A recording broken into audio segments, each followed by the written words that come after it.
আমি আজ চলে এসেছি চুঁচুড়ার ধান্য গবেষণাগারে একটি অন্যরকম ভিডিও নিয়ে। আপনারা দেখছেন স্বপনের দেশে ইউটিউব চ্যানেল। চুঁচুড়া স্টেশন থেকে ঢিলছোড়া দূরত্বে অবস্থিত চুঁচুড়ার ধান্য গবেষণাগার। এখানে একটা সুন্দর পরিবেশে এই গবেষণাগারটা গড়ে উঠেছে। বিভিন্ন স্কুলের বিজ্ঞানের ছাত্রছাত্রীরা ফোন করে এখানে আসতেই পারে এবং কিভাবে এখানে গবেষণা চলছে সেটা জানতে পারে। অনেক বিঘা জমির উপরে গড়ে উঠেছে চুঁচুড়ার এই ধান্য গবেষণাগার। মূলত উন্নত ধরনের প্রজাতির চাষ পরীক্ষামূলকভাবে করা হয়। সফলতা আসলে ওই জাতের বীজ বাজারে নিয়ে আসা হয়।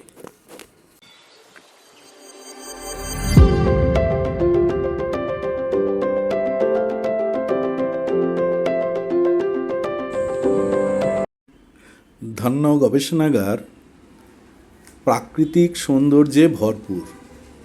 এখানে বিভিন্ন গাছ রয়েছে। এখন যেটা ফুলে ভর্তি গাছ দেখতে পাচ্ছেন সেটা হচ্ছে অশোক গাছ। তাছাড়াও এখানে পলাশ গাছ রয়েছে। পলাশের সৌন্দর্য দেখতে আপনাকে পুরুলিয়ায় যেতে হবে না বা অন্য কোথাও যেতে হবে না। চুঁচুড়া স্টেশনে নেমে দিল্লি রোডের দিকে 5 মিনিট হেঁটে চলে আসুন এই চুঁচুড়া ধান্য গবেষণাগারে। এখানে ধান নিয়ে গবেষণা করার পাশাপাশি প্রকৃতির যে সৌন্দর্য সেটাও উপভোগ করতে পারবেন। দেখুন, এখানে পরীক্ষামূলকভাবে কালো ধান চাষ করা হয় সাধারণ ধানের সঙ্গেই। কালো ধান হলো এক ধরনের বিশেষ ধানের জাত, যা মূলত উচ্চ পুষ্টিগুণ এবং ঔষধি গুণের জন্য পরিচিত।